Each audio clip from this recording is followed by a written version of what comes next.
साक्षात् श्री महालक्ष्मी महासरस्वती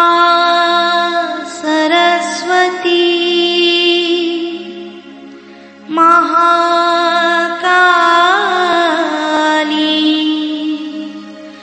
त्रिगुणात्मिका कुंडलिनी साक्षात् श्री आदिशक्ति माताजी श्री निर्मला देवी नमो नमः। ॐ त्वमेव साक्षात् श्री कल्की साक्षात् श्री आदिशक्ति माताजी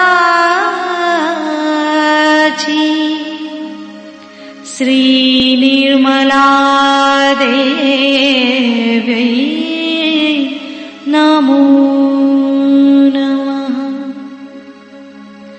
ॐ त्वमेव साक्षात् श्री कल्की साक्षात् श्री सहस्रार स्वामिनी मोक्ष प्रदायिनी माताजी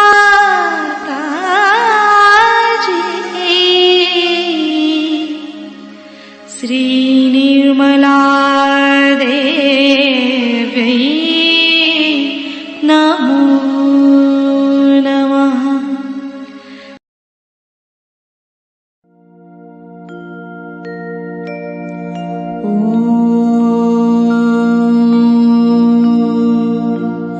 तमेव साक्षात् श्री गणेश साक्षात् श्री आदिशक्ति माताजी श्री निर्मला देवी नमो नमः।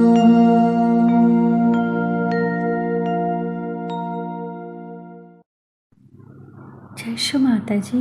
दोनों हाथ माँ के सामने हृदय में श्री माता जी को नमन करते हुए, परम पूजनीय श्री माता जी कृपा करके हम सभी के हृदय में अपना प्रेम भर दीजिए। बार बार प्रार्थना श्री माता जी कृपा करके हमारे हृदय में अपना प्रेम भर दीजिए। श्री माता जी हम सबको क्षमा कर दीजिए, हम सभी अज्ञानी हैं। श्री माता जी हमारे इस हृदय को अपने रहने के योग्य बनाइए। पूरा चित्त बीचों बीच हृदय में माँ की छवि को देखेंगे। मातृरूपेण संस्थिता या देवी सर्वभूतेषु मातृरूपेण संस्थिता नमस्तस्यै नमस्तस्यै नमस्तस्यै नमो नमः। दोनों हाथों पे परम चैतन्य अनुभव करते हुए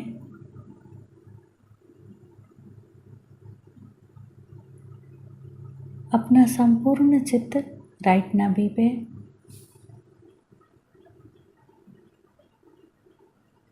माता जी से प्रार्थना, माता जी आप ही तो हमारे अंदर अंतःस्थित महान सम्मान है। आप ही हमारे धन तथा परिवार संबंधी समस्याओं का समाधान करते हैं। आप ही हमारे कुशल क्षेम का भी ध्यान रखते हैं। माता जी आपको कोटि कोटि नमन। माँ के श्री चरण कमलों को राइट नाभि पे देखेंगे। माता जी अपने श्री चरणों की शीतलता हमारे लीवर पे प्रदान कीजिए। माता जी कृपा करके अपने श्री चरणों की शीतलता हमारे लीवर पे प्रदान कीजिए।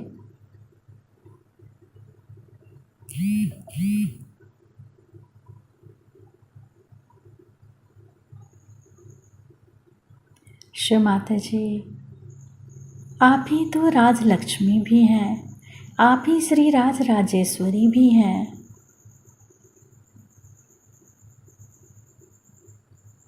कृपा करके हमारे राइट नाभि में इन तत्वों को जागृत कर दीजिए।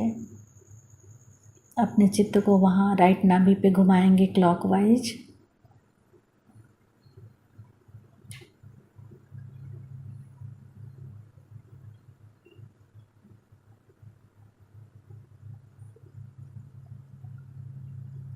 माता जी कृपा करके हमारे लीवर में श्री चंद्रमा की शीतलता, श्री हिमालय की ठंडक दीजिए। मंत्र ओम त्वमेव साक्षात् श्री चंद्रमा साक्षात् श्री हिमालय साक्षात् श्री आदि शक्ति माता जी श्री निर्मला देव्यै नमो नमः। धीरे धीरे अपने संपूर्ण चित्त को राइट हृदय, राइट विशुद्धि, राइट आ गया सहस्त्रार पे माँ को देखेंगे, माता जी को देखेंगे।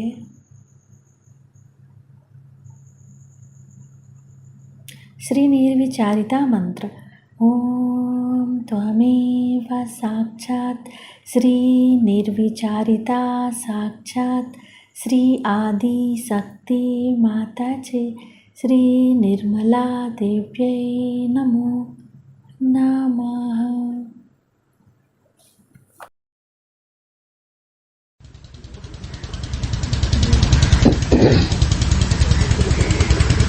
आज पूजा में पधारे हुए सभी भाविकों को और साधकों को हमारा प्रणिपात।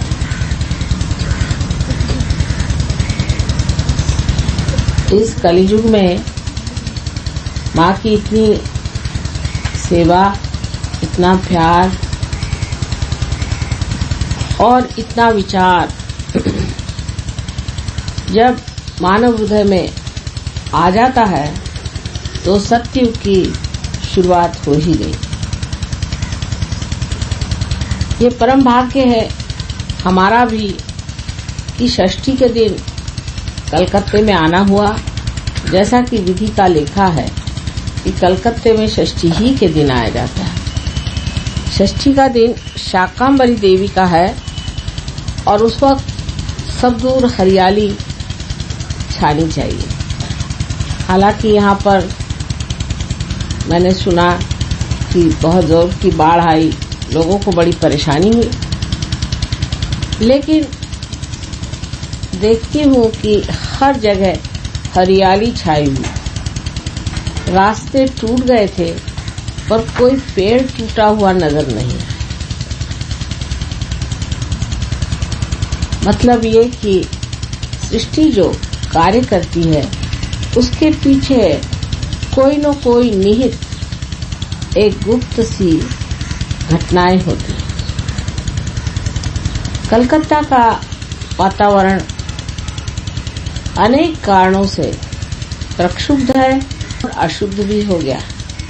इसे हमें समझ लेना चाहिए, ये बहुत जरूरी है।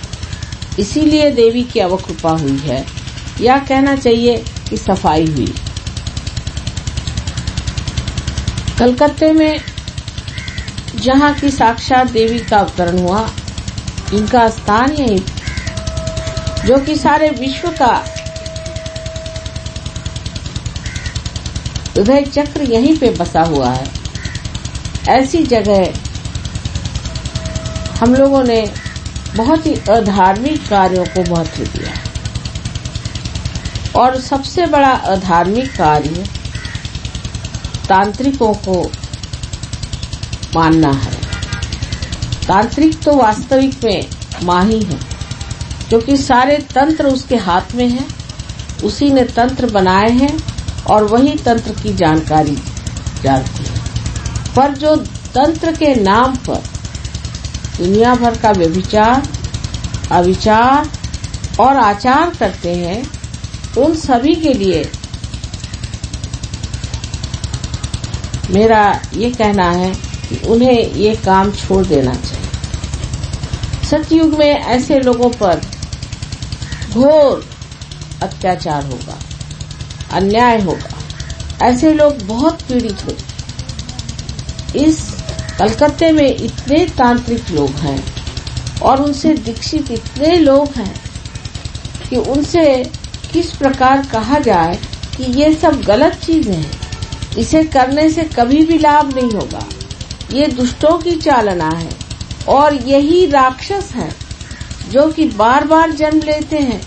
इतने बार हनन होने पर भी ये संसार में आकर के और ऐसे दुष्ट कर्म करते हैं, और वो भी परमात्मा के नाम, देवी के नाम। इस मामले में जो हमारी धारणाएं हैं उसे दुरुस्त कर लेना चाहिए, क्योंकि सहयोग जो है वो सत्य पे खड़ा है, असत्य पे नहीं। और जो सत्य है वो हमें आपको बताना ही है। अगर आप ज्वाला की ओर दौड़ रहे हैं, अपने को भस्म कर रहे हैं, तो हमें साफ शब्दों में आपसे बताना है कि ये गलत काम है, उधर नहीं जाना। और इसीलिए मैं बड़ी व्यग्र हो जाती हूँ और सोचती हूँ कि किस तरह से समझाया जाए कि इन लोगों से शापित इस भूमि को अगर आपको वाकई में उठाना है तो जरूरी है कि पहले इन लोगों की ओर न मुड़े।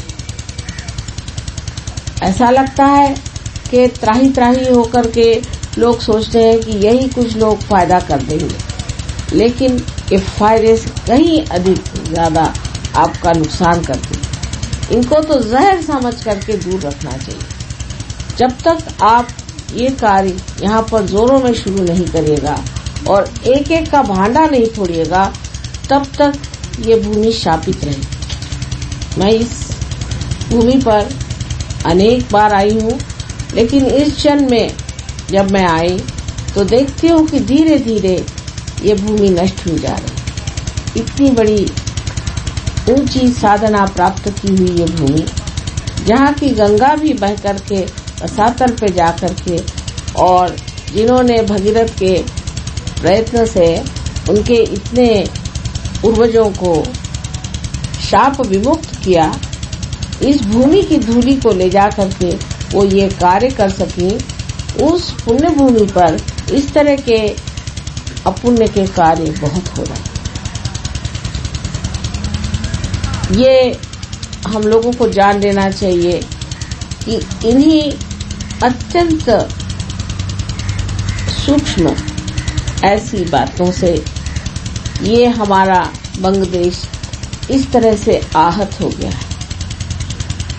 जब मैं सुनती थी यहाँ पर बहुत से राजकारण और राजकीय दौर पड़ रहे हैं, जिसके कारण मनुष्य में बहुत सा झगड़ा खड़ा हो गया है, आपस में गला काट रहे हैं, इसको उसको मार पीट रहे हैं, कोई समाधान नहीं है, हत्या हो रही है, चोरी हो रही है, डकैती हो रही है।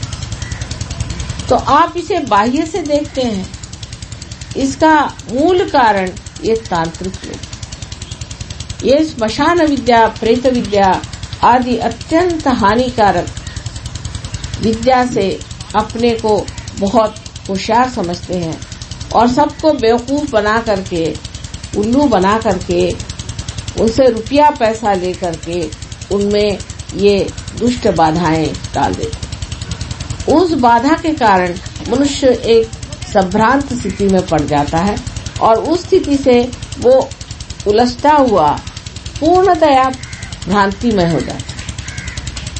उस भ्रांति में वो समझ नहीं पाता है कि धर्म क्या है और अधर्म क्या है, सच्चाई क्या है और बुराई क्या है। ऐसी दशा में इन लोगों के बारे में अगर मैं साफ साफ तौर से आपसे नहीं कहूंगी तो आपका बचाव कैसे होगा। बहुत से लोग मुझे सलाह देते हैं कि माँ आपको इतना साफ कहना नहीं चाहिए, लेकिन अगर माँ नहीं कहेगी तो कौन आपको बताए। माँ को ये बात जरूरी बतानी। क्या आप सोच सकते हैं कि आपकी माँ कहेगी कि अच्छा जाकर बेटा तू सांप के मुंह में हाथ डाल दे? किसी की भी ऐसी माँ इस भारतवर्ष में है जो कहेगी अच्छा ठीक है ये सांप है उसके मुंह में हाथ डाल? जिनको इलेक्शन लड़ना है या कुछ पाना है वो इस तरह की बातें करेंगे, वो कॉम्प्रोमाइज करेंगे, वो समझौता करेंगे। लेकिन एक माँ जो अपने बच्चों से नितांत प्रेम करती है वो कभी भी ऐसी बातें नहीं कह सकती जो बातें अपने बच्चों के लिए हानिकारक है। और उसे किसी का डर भी नहीं है। ये लोग कर भी क्या सकते हैं? कुछ भी नहीं कर सकते सिवाय इसके कि जो भूले भटके हमारे बच्चे हैं उनको पकड़ करके उनको सता। उसी प्रकार अनेक दुष्ट गुरु लोगों ने इस कलयुग में जन्म लिया है। ये भी पूर्व जन्म के महिषासुर, नरकासुर और सारे चंड मुंड जिन जिन का आप नाम ले रहे हैं उनसे भी अधिक मात्रा में सबके सब पैदा हुए। इनमें से 16 महामुख्य राक्षस लोग इस संसार में आए। रावण का भी आगमन हो चुका है। सारे ही लोग स्टेज पर आ चुके। अब इनको मारा कैसा जाए? इनका कर्दन काल तो आ गया, लेकिन मारा कैसा जाए? हाथ में तलवार लेकर काट तो सकते हैं, कोई मुश्किल काम नहीं। लेकिन वो जनसाधारण के हृदय में घुस गए, उनके मस्तिष्क में घुस गए, उसके अंदर जमा होकर के बैठे हुए हैं। उनको ये लोग गुरु मानते हैं। तो मैं क्या करूं? क्या मैं अपने बच्चों की भी गर्दनें काट दूं इनके साथ? तो बेहतर यह है इन्हीं को जनता से ही एक दिन हार खानी पड़ेगी। यही पूरी तरह से सबके सामने स्पष्ट होकर के इनका स्पष्टीकरण होगा, एक्सपोजर होगा और लोग देख करके समझ लेंगे कि जो माँ इनके बारे में कहती थी एक एक बात सही है। जर्मनी में एक साहब ने गुरुओं के खिलाफ लिखा कि यह ऐसी कोई चीज है कि इसमें एक गुरु को मानते हैं और फिर दुनिया में कोई चीज को नहीं मानते। अब वो आधे अधूरे लोग हैं, वो नहीं जानते कि हमारे देश में अनेक वर्षों से, अनंत काल से गुरुओं के बारे में बताया गया है कि एक तो होते हैं सदगुरु जो कि आपको परमात्मा से मिलाते। सदगुरु वो ही जो साहिब मिले, जो आपको परमात्मा से मिलाता है वो सदगुरु। फिर गुरु जो कि परमात्मा के बारे में बातचीत करके आप में धर्म बिठाता है। फिर अगुरु जिनमें गुरुत्व नहीं है, जो आत्म साक्षात्कारी भी नहीं है, तो भी वो अपने को गुरु समझ करके और लोगों को बातें बताते हैं और पैसा ऐसा भी लेते होंगे। जैसे हमारे पादरी साहब हैं, समझ लीजिए, या पोप साहब हैं, ये लोग अगुरु हैं। इनमें कोई भी इनकी कुंडलिनी जागृत नहीं हुई है, इनमें कोई विशेषता नहीं है और धर्म के नाम पे चर्चा करते। ऐसे अपने देश में बहुत से लोग हैं, अधिकतर अपने सारे शंकराचार्य ऐसे ही हैं। एक शंकराचार्य कांची के जो पुराने छोड़ करके सब शंकराचार्य बिल्कुल अगुरु हैं। उनकी कुंडलिनी तो नीचे में बैठी हुई है और जिनकी कुंडलिनी भी नहीं चढ़ी हुई उनको हम लोग गुरु मान लेते हैं। क्यों मान लेते हैं? इनका इलेक्शन होता है, इलेक्शन हो सकता है गुरु का। परमात्मा से ये आनी चाहिए ना चीज, समझने की बात है। ये तो चीज परमात्मा से आनी चाहिए। फिर उसके बाद में होते हैं जिनको कहा जाता है कुगुरु। वो लोग होते हैं जो ये तांत्रिक जो राक्षसी प्रवृत्ति के अत्यंत दुष्ट स्वभाव के लोग होते हैं, वो अपने को गुरु मान लेते हैं। और ऐसे बहुत से गुरु जिन्हें कि हम अत्यंत दुष्ट दुराचारी, इस तरह के लोग आज गुरु बन के बैठे। और इस बंग देश में तो सब के सब आके न जाने कैसे, जैसे गंगा जी सब हिमालय से अपनी जड़ी बूटियां लेकर यहाँ पहुंची हुई है, ऐसे ये न जाने कहां से सब मिलजुल करके बंगाल पे आकर बैठ गए और बांग्लादेश को पूरी तरह से गरीब बना दिया, इनको लूट लिया। इस सस्य श्यामला भूमि में उन्होंने जो जो हरकतें की हैं वो हम जानते हैं, क्योंकि सूक्ष्म में आप देख नहीं सकते। आप सोचते हैं नक्सलाइट ने ये किया और कम्युनिस्टों ने ये किया और कांग्रेस वालों ने ये किया और अमके नेता ये किया। इन लोगों का किसी का दोष नहीं। ये वातावरण जो खराब हो गया है, वो वातावरण खराब करने वाले ये तांत्रिक, ये दुष्ट आदमी है। और उनसे भी बढ़ के जो महा दुष्ट राक्षस जिनका वर्णन है कि देवी ने जिनको मार डाला, वो भी यहाँ पूजे जाते। महिषासुर अभी तक जिंदा बैठा हुआ और महिषासुर को भी यहाँ बहुत पूजा गया। जिसको देवी ने यहाँ मारा, उसी महिषासुर को आपने पूजा है। नरकासुर को भी इतना पूजा है, उसको करोड़ों रुपया आपने दे दिए। उसके पास न जाने कितने तरह के रत्न हैं, कितने हीरक और हीरे भरे हुए हैं।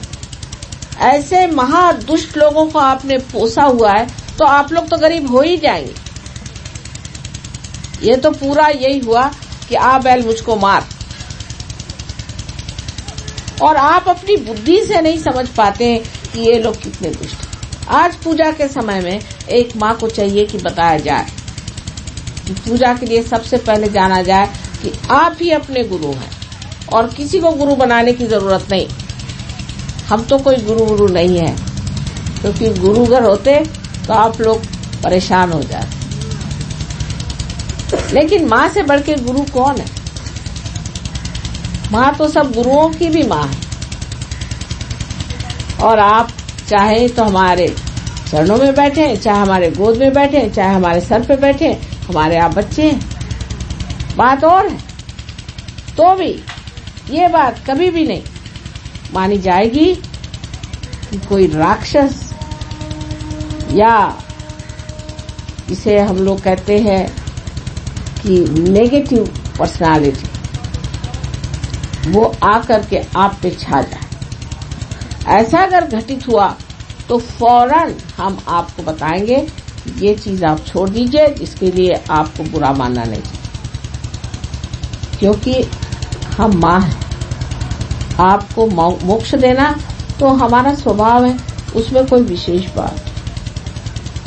लेकिन आपको किसी तरह का हम दुख नहीं देना चाहते। किंतु अगर आपको सत्य न बताया जाए तो आगे चल के तो आप दुख ही पाइएगा। और सत्य शुरू में प्रिय नहीं लगता, इसीलिए कृष्ण ने कहा है कि सत्यम वदेत, हितम वदेत, प्रियम वदेत। जो आपके हित में है सो हमें आपको बताना ही है, क्योंकि आप हमारे अपने, हमारे निज के हैं। थोड़ी देर हो सकता है आप मुझसे नाराज हो जाएं, कोई हर्ज नहीं। आप बच तो जाएंगे, आपके दिमाग में बात तो बैठेगी। इस देश का नाश जो हुआ है वो इसी वजह से, और इतने प्रचुर मात्रा में आपको दिखाई देते हैं कि आश्चर्य की बात है कि अभी तक ये लोग कैसे यहाँ जीवित बैठे हुए हैं। इनके भी इलाज हो जाए, लेकिन पहले आप लोग इनके चक्करों से निकलिए, नहीं तो मेरा हाथ रुक जाता है। इनके सबके इलाज एक साथ हो सकते हैं, लेकिन आप लोग मेरे लिए एक बंधन बन जाते। इस प्यार और मोह के वजह से मैं आपसे कह रही हूँ कि कृपया इन लोगों से अपना संबंध पूरा तोड़ दें और कोई भी तरह की इनकी वस्तु, इनका चित्र, इनका दिया हुआ प्रसाद जो सब विषमय है उसे छोड़ दें।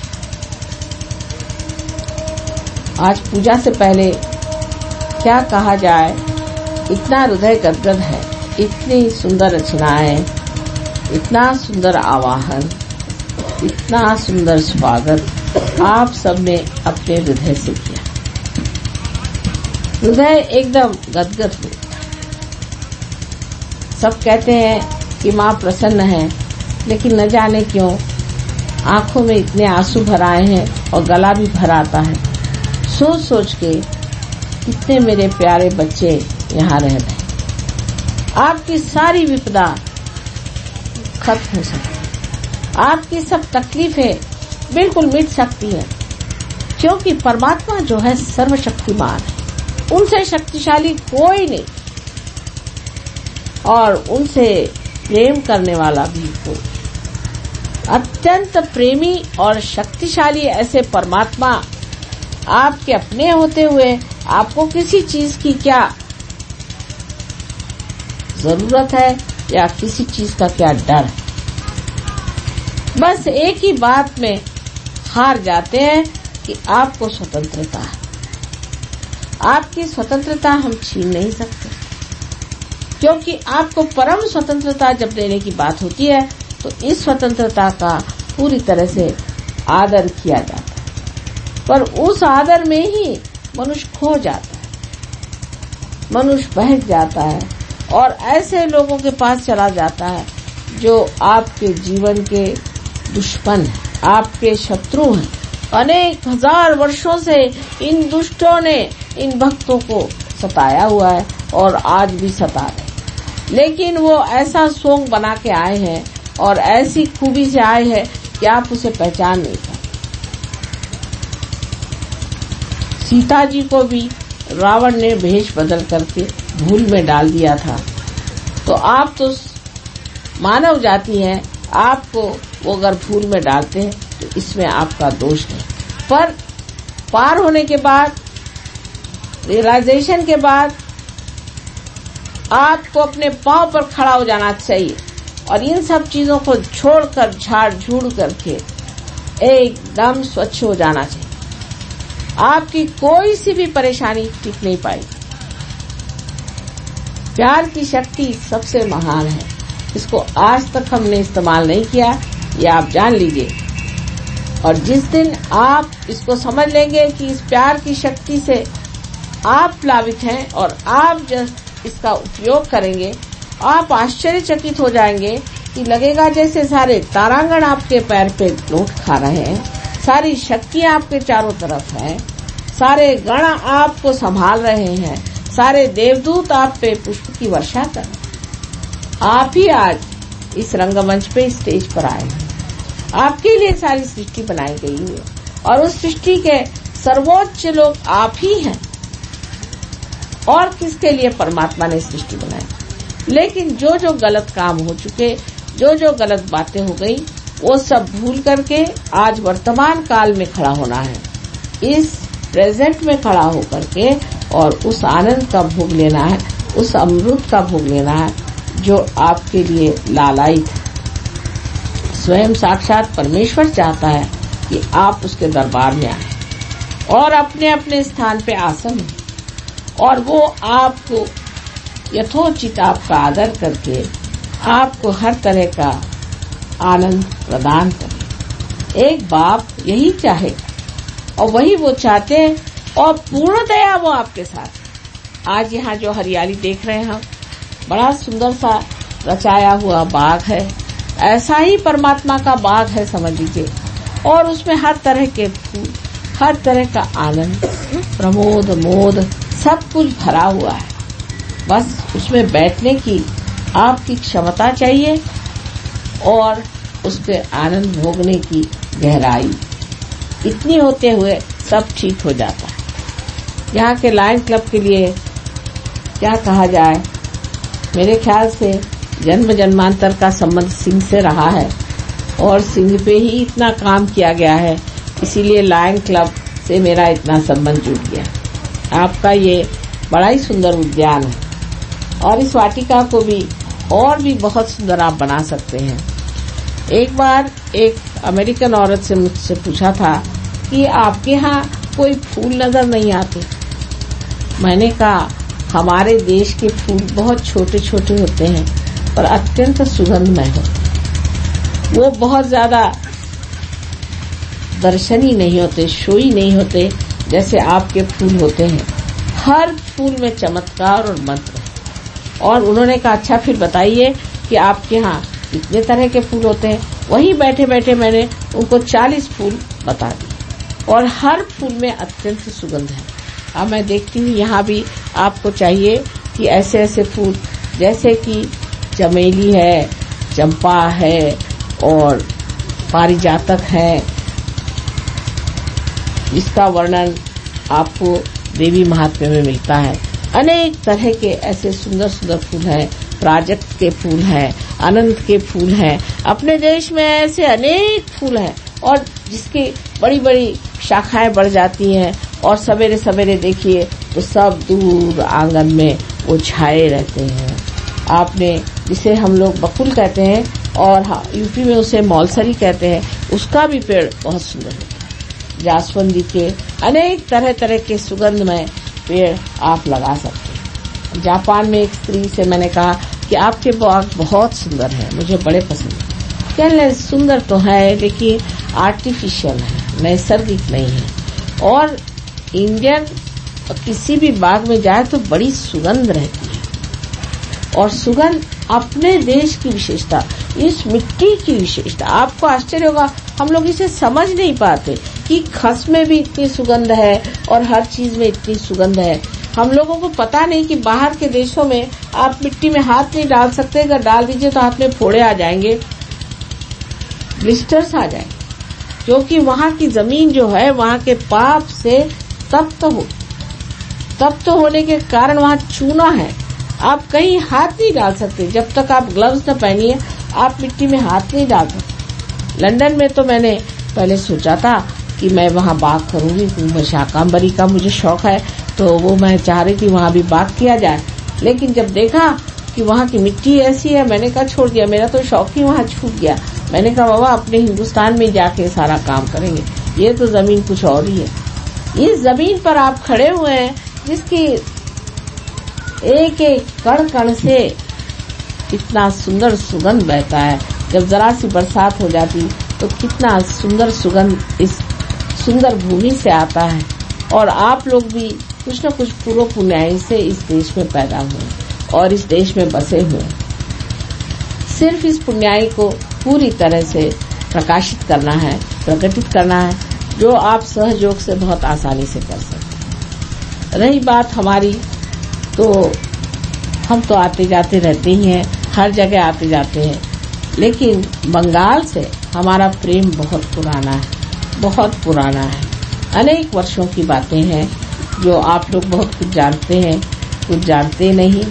बड़ी कठिन बातें हुई हैं, बहुत तकलीफें उठाई और इसको इतना समृद्ध किया और इतना इसका सुंदर वन बनाया।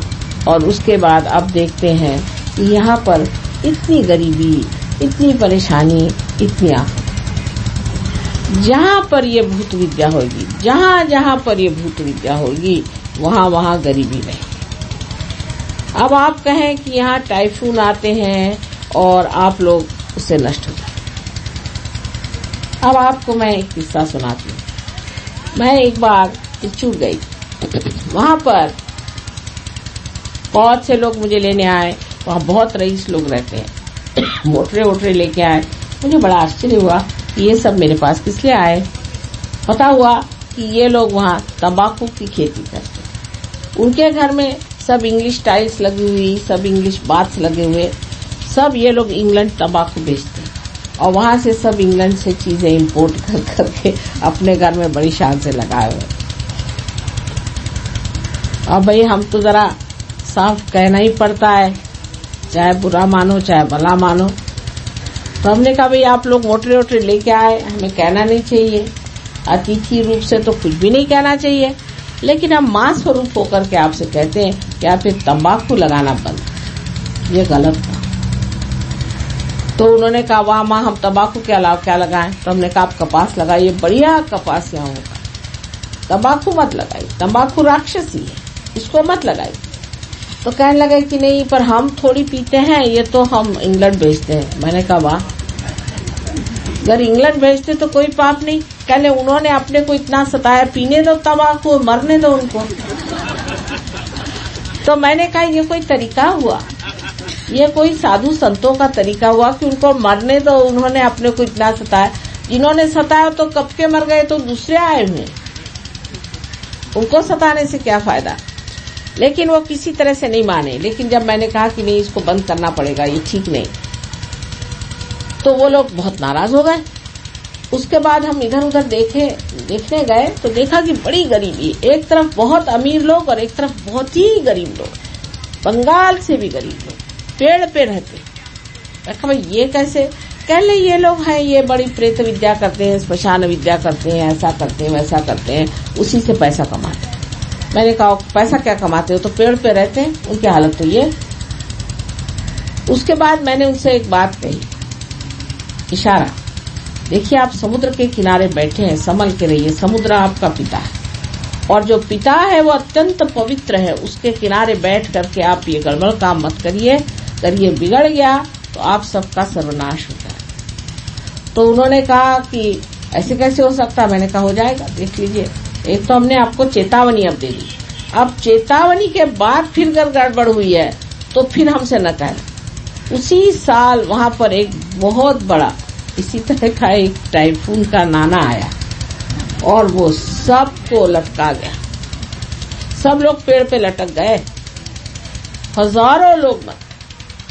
उसके बाद सब जब मैं दिल्ली आई तो सब मोटरे लेके दिल्ली पहुंची कि माँ हमको माफ कर दो। हमने कहा बेटा आप क्या माफ करने का, जो था सो तो गया, ये तो गड़बड़ तुमने काम करा, मैंने तुमको चेतावनी दी। यही मैं कह रही हूँ, ये चेतावनी आ रही है आपके पास कि ये गलत लोगों को यहाँ से हटाइए। और वहाँ के जो गरीब लोग जो ये करते थे प्रेत विद्या, श्मशान विद्या आदि, वो सब के सब पेड़ में लटके हुए नजर आए।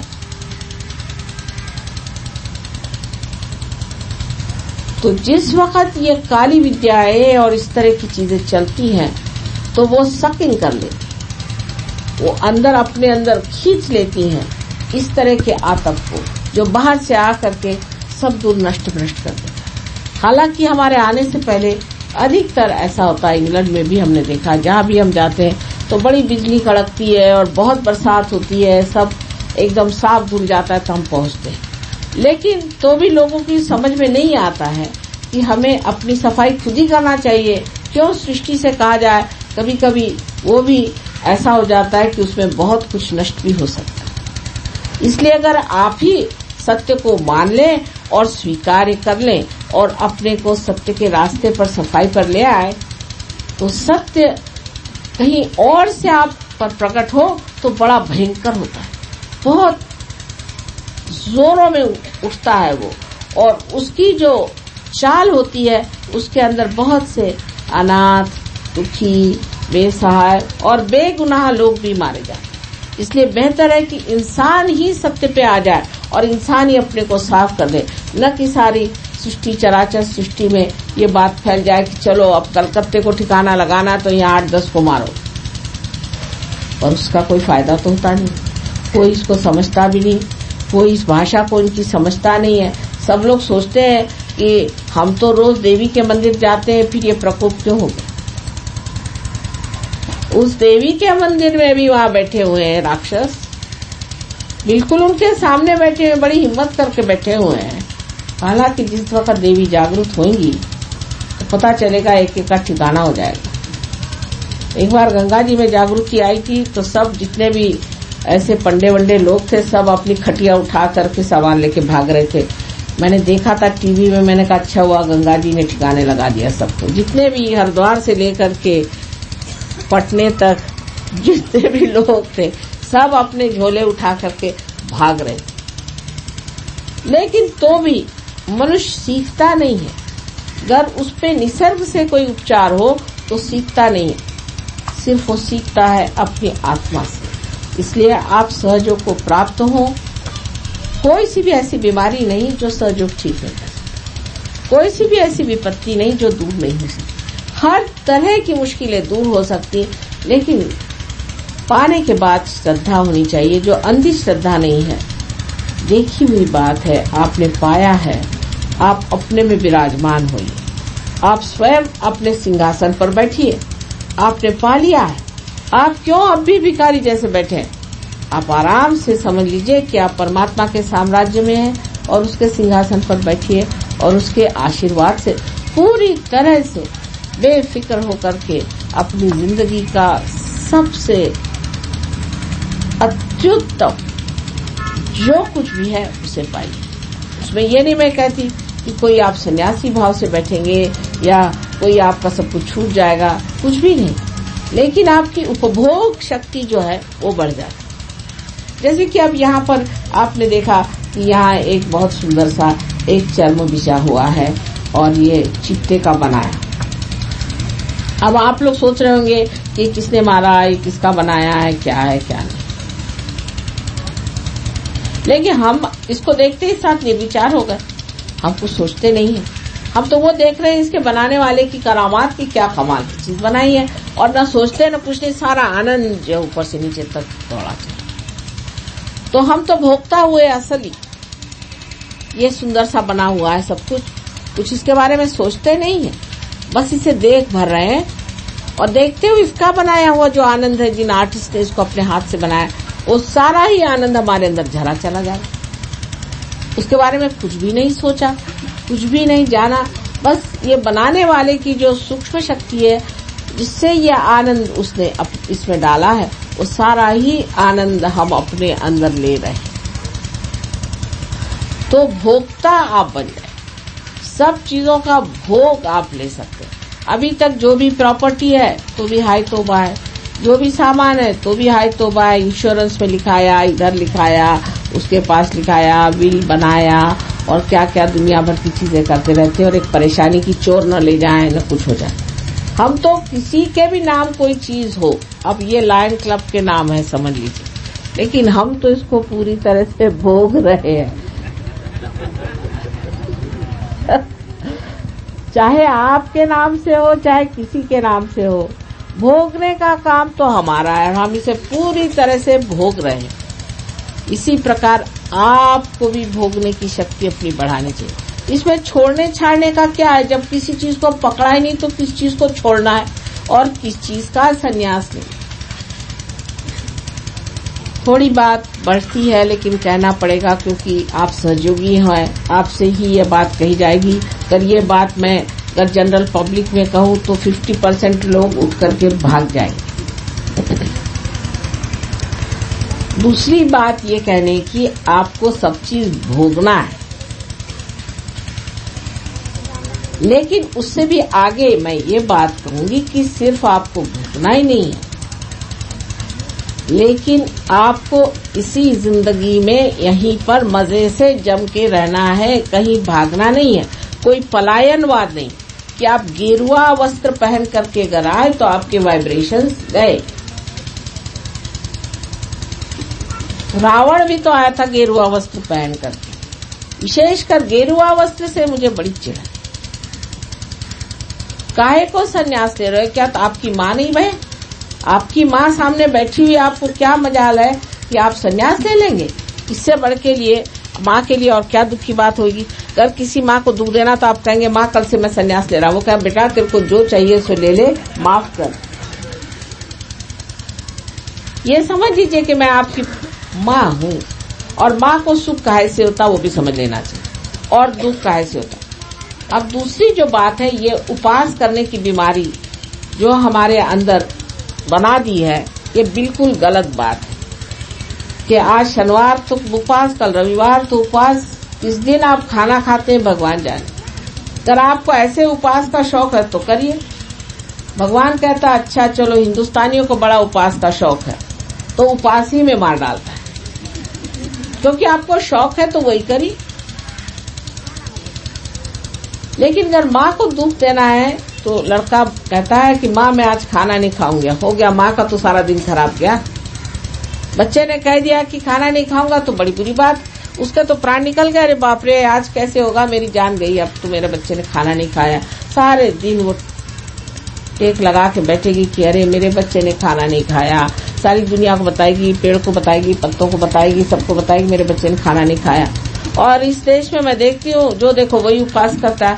तो मैं तो मेरे समझ नहीं आता कि मैं क्या करूं, मैं कैसे समझाऊं, बाबा क्यों ऐसा कर रहे हो, आराम से खाओ आराम से पियो, लेकिन पीने का मतलब गलत नहीं लेना चाहिए।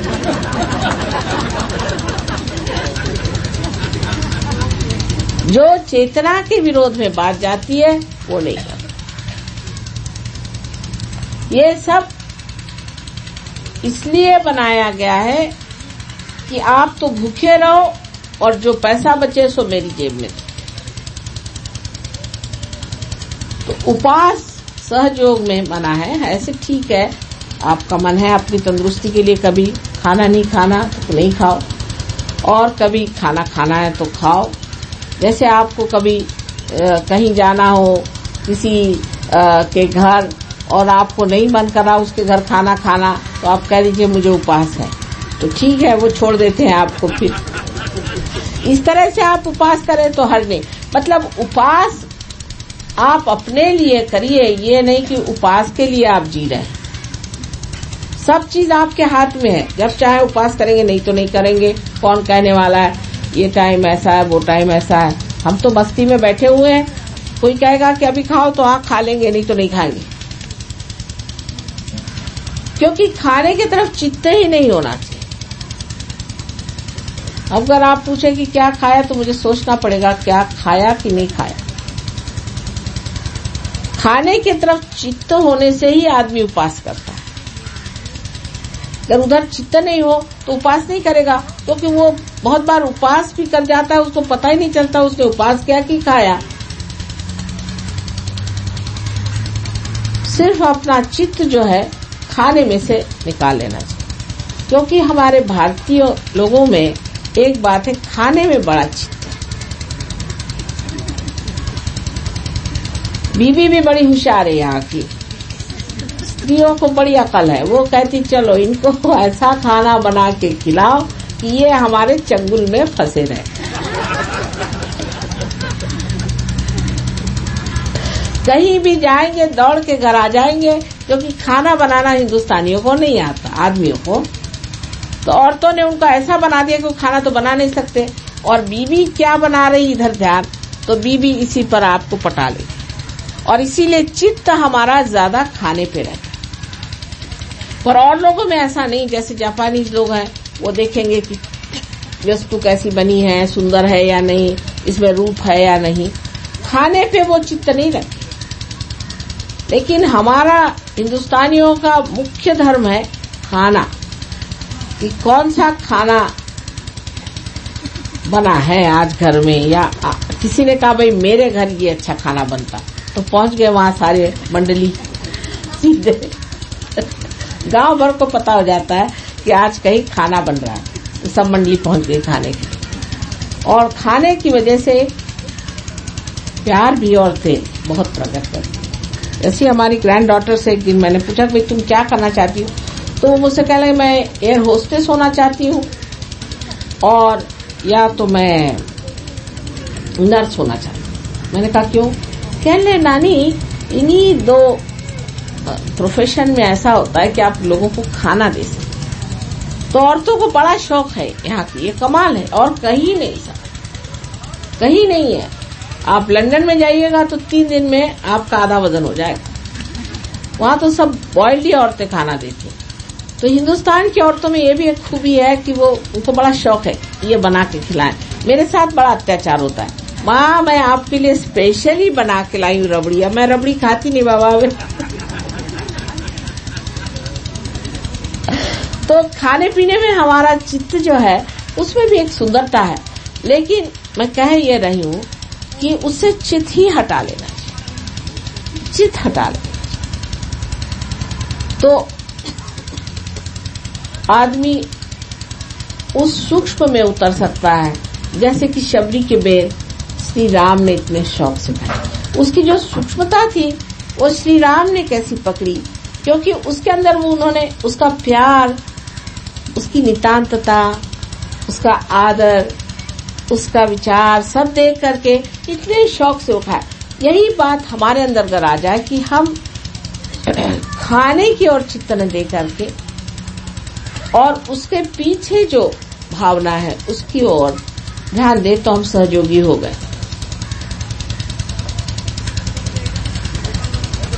इस जन्म में बहुत सी चीजें जो पिछले जन्म में मैंने बहुत खाई और पी है वो सब छोड़।